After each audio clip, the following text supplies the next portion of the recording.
Irmãos queridos, graça e paz, que Deus nos abençoe. Vamos meditar hoje em 1 Pedro, capítulo 1. Vamos orar ao Senhor. Amado Deus, muito obrigado pelo dia. Ilumina os nossos corações para compreendermos a beleza da Tua palavra. Ó Deus, e que o Senhor nessa manhã nos ensine e transforme o nosso coração. Cuide de cada um de nós e que a leitura dessa carta de Pedro, a Tua igreja, possa também nos estimular a fé, nos exortar, também nos consolar. Cuida de nós, Senhor. Essa é a minha oração no nome de Jesus. Amém. Convido então os irmãos a abrirem as suas Bíblias em 1 Pedro, capítulo 1.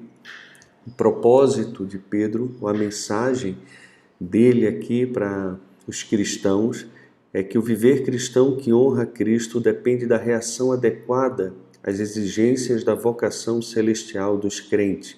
Pedro escreve a uma igreja que sofre perseguição por causa da sua fé, e esses irmãos então deveriam ser encorajados a permanecerem firmes na fé em Jesus, vivendo uma vida que honrasse a Cristo, mesmo diante das perseguições por causa das exigências da vocação celestial de todos os crentes. Agora, no capítulo 1, nós temos 3 divisões aqui. A primeira tem a saudação, depois vamos ver sobre a posição privilegiada da qual os crentes desfrutam, e em terceiro, como a vida terrena do crente precisa refletir o caráter de Deus e respeitar também a obra inestimável de Cristo em favor da salvação deles. Então vamos ler aqui. Pedro, apóstolo de Jesus Cristo, aos eleitos que são forasteiros da dispersão no Ponto, Galácia, Capadócia, Ásia e Bitínia, eleitos segundo a presciência de Deus Pai em santificação do Espírito, para obediência e a aspersão do sangue de Jesus Cristo. Graça e paz vos sejam multiplicadas. Bendito Deus e Pai de nosso Senhor Jesus Cristo, que segundo a sua muita misericórdia, nos regenerou para uma viva esperança, mediante a ressurreição de Jesus Cristo dentre os mortos, para uma herança incorruptível, sem mácula, imacessível, reservada nos céus para vós outros, que sois guardados pelo poder de Deus, mediante a fé, para a salvação preparada para revelar-se no último tempo. Nisso exultais, embora no presente, por breve tempo, se necessário, sejais contristados por várias provações, para que, uma vez confirmado o valor da vossa fé, muito mais preciosa do que o ouro perecível, mesmo apurado por fogo, redunde em louvor, glória e honra na revelação de Jesus Cristo, a quem não havendo visto amais, no qual não vendo agora, mas crendo exultais com alegria indizível e cheia de glória, obtendo o fim da vossa fé, a salvação da vossa alma. Foi a respeito desta salvação que os profetas indagaram e inquiriram, os quais profetizaram acerca da graça a vós outros destinada, investigando atentamente qual a ocasião ou quais as circunstâncias oportunas, indicadas pelo Espírito de Cristo que neles estava, de dar de antemão testemunho sobre os sofrimentos referentes a Cristo e sobre as glórias que os seguiriam. A eles foi revelado que, não para si mesmos, mas para vós outros, ministravam as coisas que agora vos foram anunciadas por aqueles que, pelo Espírito Santo, enviado do céu, vos pregaram o Evangelho, coisas essas que os anjos anelam perscrutar. Por isso, cingindo o vosso entendimento, sede sóbrios e esperai inteiramente na graça que vos está sendo trazida na revelação de Jesus Cristo. Como filhos da obediência, não vos amoldeis às paixões que tinhais anteriormente na vossa ignorância. Pelo contrário, segundo é santo aquele que vos chamou, tornai-vos santos também vós mesmos em todo o vosso procedimento, porque está escrito: sede santos, porque eu sou santo. Ora, se invocais como Pai aquele que, sem acepção de pessoas, julga segundo as obras de cada um, portai-vos com temor durante o tempo da vossa peregrinação, sabendo que não foi mediante coisas corruptíveis como prata ou ouro que fostes resgatados do vosso fútil procedimento, que vossos pais vos legaram, mas pelo precioso sangue como que de cordeiro sem defeito, sem mácula, o sangue de Cristo, conhecido com efeito antes da fundação do mundo, porém manifestado no fim dos tempos, por amor a vós, que, por meio dele, tendes fé em Deus, o qual ressuscitou dentre os mortos e lhe deu glória, de sorte que a vossa fé e esperança estejam em Deus. Tendo purificado a vossa alma pela vossa obediência à verdade, tendo em vista o amor fraternal não fingido, amai-vos de coração uns aos outros ardentemente, pois fostes regenerados não de semente corruptível, mas de incorruptível, mediante a palavra de Deus, a qual vive e é permanente. Pois toda a carne é como a erva, e toda a sua glória como a flor da erva. Seca-se a erva e cai a sua flor. A palavra do Senhor, porém, permanece eternamente. Ora, esta é a palavra que vos foi evangelizada. Então, meus irmãos, o autor aqui é Pedro, né? Deve ter escrevido o seu texto aí aproximadamente na metade da 7ª década do 1º século, né? Ele provavelmente deveria estar em Roma, né, o lugar de origem em que Pedro escreveu, e a ocasião em que ele escreveu parece haver duas causas principais aqui para a composição dessa epístola.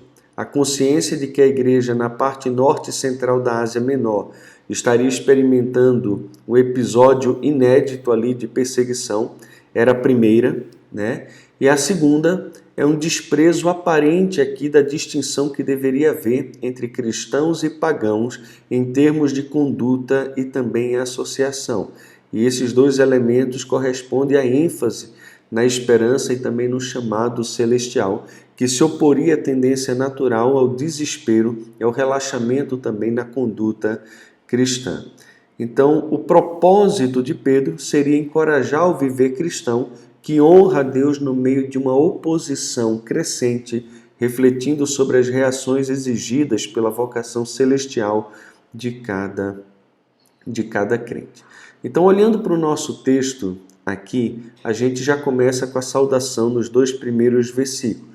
Os eleitos aqui, a quem Deus Trino abençoou, recebem o desejo de abundante graça e paz por parte de Pedro, o apóstolo de Jesus Cristo, chamado para ser apóstolo. Ele escreve aos eleitos de Deus, eleitos que são forasteiros, foram dispersos no Ponto, na Galácia, Capadócia, Ásia e Bitínia. Ele fala que eram eleitos segundo a presciência de Deus, segundo a visão prévia de Deus a respeito de todas as coisas, a respeito da história. E ele tem essa visão prévia não apenas porque conhece de antemão as escolhas dos homens, mas porque ele mesmo, como Deus soberano, ele decreta todas as coisas, ele escreve a história e ele conhece tudo a respeito de tudo, não só de antemão, mas porque é soberano sobre todos os acontecimentos da história da humanidade, né? Em santificação do Espírito,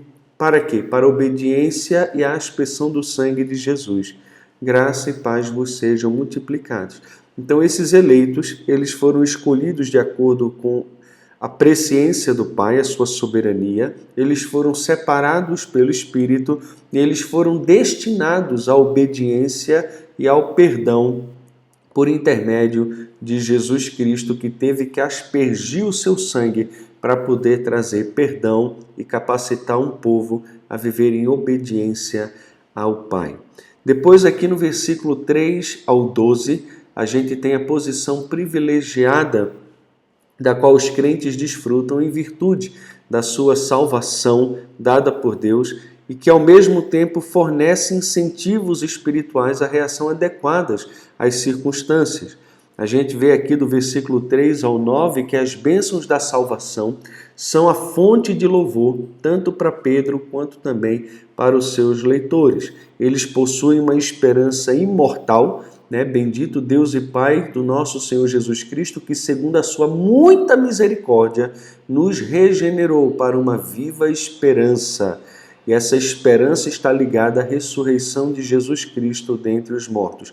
Se Ele ressuscitou e está vivo, então nós fomos gerados novamente. Ele nos regenerou para uma viva esperança, e tudo isso, meus irmãos, é por causa da sua misericórdia, não só da sua misericórdia, mas da sua muita misericórdia. Então o crente possui uma esperança imortal, ele desfruta também de uma herança indestrutível, de uma proteção inviolável, de uma fé inestimável e de uma alegria inexprimível.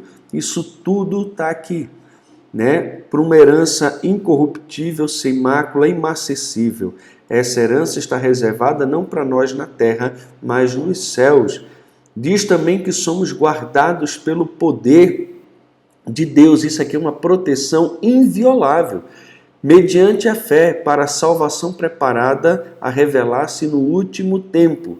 Depois ele vai falar que devemos exultar, mesmo que no presente venhamos a passar por várias provações. Por quê? Porque uma vez que essa fé ela é confirmada através das provações, ela vai se revelar muito mais preciosa do que o ouro perecível, mesmo apurado por fogo. Então fala aqui de uma fé inestimável e também de uma alegria inexprimível. Nisso exultai. E no versículo 8 e 9, a quem não havendo visto a mais, não qual vendo agora, mas crendo, exultais novamente, com alegria indizível e cheia de glória. Então o crente desfruta de uma alegria inexprimível, de uma fé inestimável, de uma proteção inviolável, de uma herança indestrutível e de uma esperança imortal. E isso deve trazer, sem dúvida alguma, muito louvor ao nosso coração. Meus irmãos, se lembrem de quem vocês são. Se lembrem quem vocês são. Lembrem daquilo que Deus tem preparado para nós. Lembrem das promessas do Senhor e vivamos todos nós com base nessas promessas. Também aqui, do versículo 10 e 12, vai mostrar que as bênçãos da salvação eram a fonte de reflexão para os profetas e também para os anjos. Os próprios profetas previram essas bênçãos, mas não conseguiram compreendê-la bem. E os anjos anelam por compreender o mistério da própria redenção.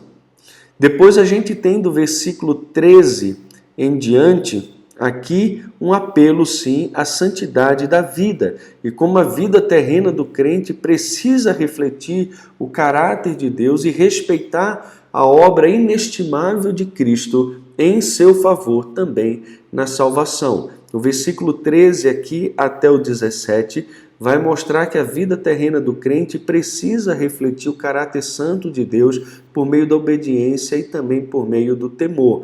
Por isso o quê? Por causa dessa redenção, por causa dessa salvação, por causa dessa posição que temos em Cristo e todos os privilégios que nos alcançaram por meio da eleição, da separação do Espírito Santo, do perdão e da capacitação que Cristo nos deu pelo seu sangue de vivermos em obediência a Ele, devemos cingir o nosso entendimento, vivermos em sobriedade e esperar inteiramente na graça que vos está sendo, ou nos está sendo trazida na revelação de Jesus Cristo. Se já recebemos graça e já fomos alcançados com perdão e temos todos esses privilégios, meus irmãos, algo muito maior e glorioso nos está sendo trazido quando Jesus Cristo se revelar para resgatar completamente a sua igreja. Então, como filhos da obediência, não devemos mais tomar a forma e as paixões que tínhamos antes quando não conhecíamos a Cristo, quando vivíamos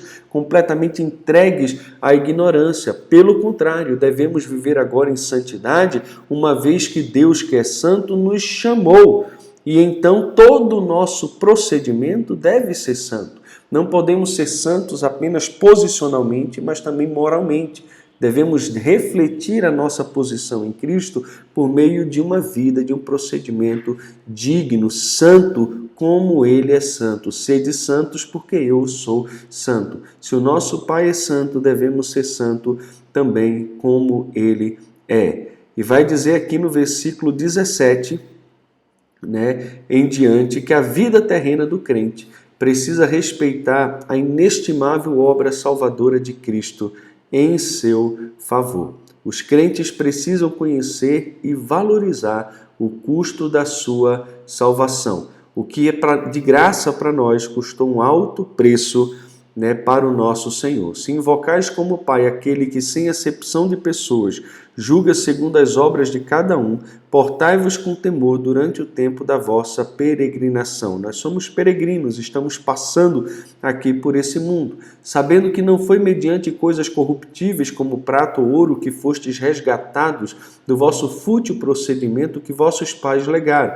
Nosso procedimento na época da ignorância era um procedimento fútil, vazio, sem nenhum tipo de valor, mas nós fomos resgatados, nós fomos comprados, retirados do mercado de escravos e comprados desse fútil procedimento de atitudes que serviam ao senhor de escravos, conhecido como pecado, que nos conduzia à morte, mas agora, pelo sangue de Jesus, não por causa de ouro, de prata, mas pelo sangue de Cristo, nós fomos então resgatados, não só do pecado, mas do procedimento que o pecado nos forçava a fazer. Mas pelo precioso sangue, como de cordeiro sem defeito, sem mácula, o sangue de Cristo, esse foi o valor da nossa redenção, do nosso resgate.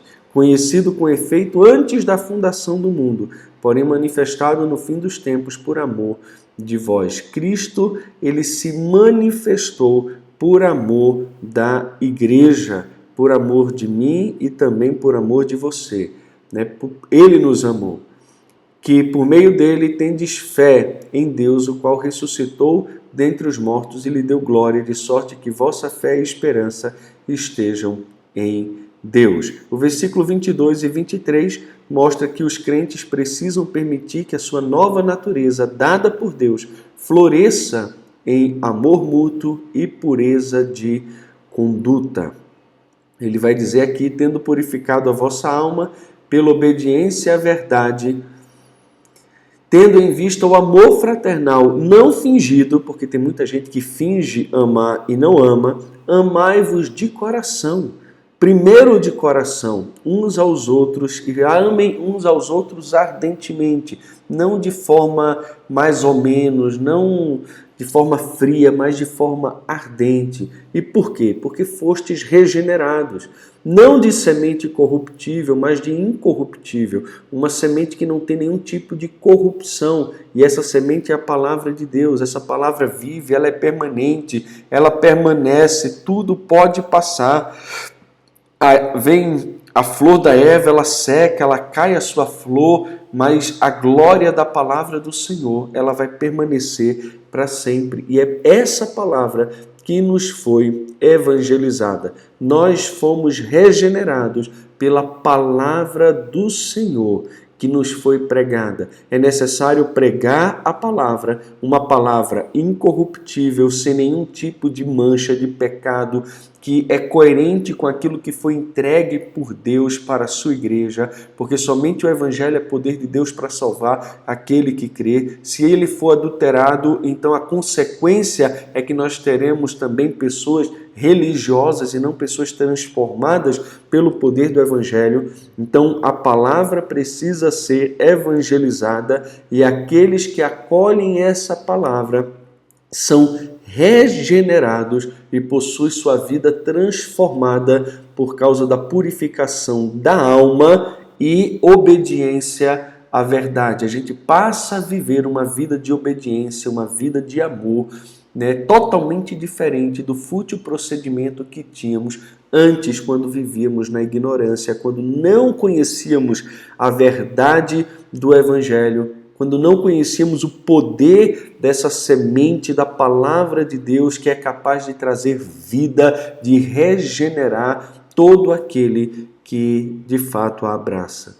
Então, meus irmãos, a palavra de Deus aqui, a orientação para nós é que vivamos na nossa vida aqui terrena, refletindo o caráter de Deus e respeitando a obra inestimável que Jesus fez por nós, em nosso favor, porque nos amou.